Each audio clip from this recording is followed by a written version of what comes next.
sociale d'entreprise, elle est au cœur de la stratégie du groupe Orange. Elle repose sur une idée très simple, c'est qu'il n'y a pas de performance durable pour une entreprise, pour un groupe qui n'inscrit pas son action dans la durée en regard des attentes de son environnement. Alors pour Orange, cette responsabilité d'entreprise, elle s'inscrit dans la stratégie d'un groupe très international. Nous avons en effet 200 millions de clients, nous employons 170 000 personnes et nous sommes présents dans 35 pays. Et dans ces 35 pays, 25 sont des pays d'Afrique et du Moyen-Orient. Donc notre responsabilité d'entreprise a consisté à regarder concrètement comment nous pouvions répondre aux attentes de ces pays. Et les attentes de ces pays, c'est clairement des enjeux de développement économique et social. Et ces enjeux de développement économique et social, ils reposent sur une double conviction. D'une part, que les télécommunications ont un rôle majeur à jouer en matière de développement économique et social. Juste pour vous donner un chiffre, on estime, et il y a beaucoup d'études, qu'environ 10% de pénétration supplémentaire d'Internet et de haut débit peuvent augmenter le produit intérieur brut d'environ 1 à 2%. Et d'autre part, sur le fait que la croissance d'Orange, elle est très largement conditionnée par le développement économique et social des pays où nous sommes. En tant que grand acteur de télécommunications, nous souhaitons travailler sur 3 grands axes. Le premier axe, c'est déjà de travailler sur notre métier de base, les infrastructures et la connectivité.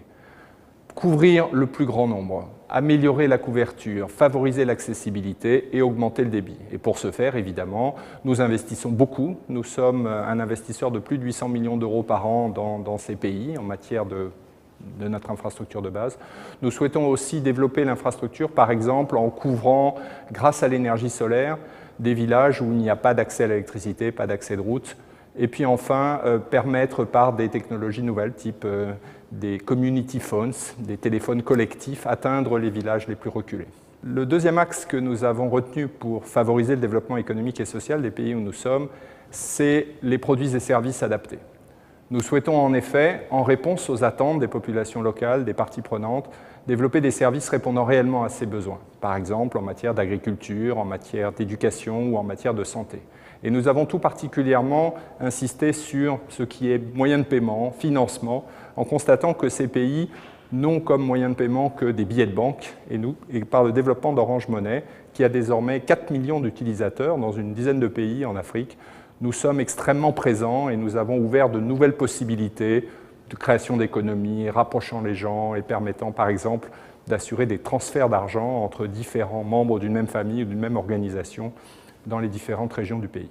Alors le troisième axe que nous avons retenu pour le développement économique et social des pays où nous sommes, c'est l'écosystème, c'est le développement d'initiatives pour dynamiser l'innovation et pour favoriser l'émergence de produits et de services adaptés aux besoins locaux.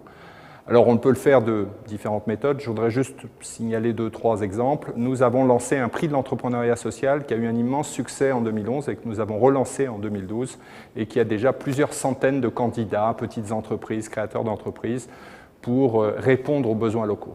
Un deuxième sujet aussi, pour aider ces startups, ces petites entreprises à naître, nous sommes partenaires de plusieurs initiatives d'incubateurs, en particulier récemment en 2011, l'incubateur de Dakar, et nous avons d'autres projets en Afrique dans ce sens.